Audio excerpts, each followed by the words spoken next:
জঙ্গলে থাকতো এক দুষ্টু সিংহ। একদিন তার মাথায় একটা খুব বুদ্ধি এলো। সে সকল প্রজাদের গিয়ে বলল, কাল থেকে তোমাদের মধ্যে থেকে প্রতিদিন একজন আমার খাবার হয়ে আসবে, নয়তো আমি পুরো জঙ্গল ধ্বংস করে দিব। পরের দিন থেকে একজন একজন সিংহের খাবার হয়ে যেতে লাগলো। কিন্তু যখন শিয়ালের সময় হলো, তখন শিয়াল একটা বুদ্ধি করলো এবং অনেক দেরিতে গেল। শিয়ালকে দেখেই রাজা রেগে বলল। কি ব্যাপার, এত দেরি হলো কেন?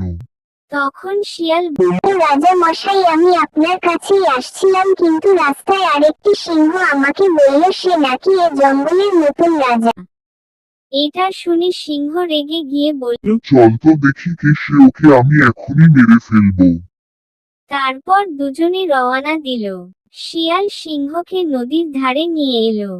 সিংহ পানিতে নিজের ছায়া দেখে শত্রু ভেবে ঝাঁপ দিল আর পানিতে ডুবে মারা গেল। শিয়াল দূর থেকে এসব দেখে ভাবল, এতদিনে অহংকারী সিংহের পতন হলো।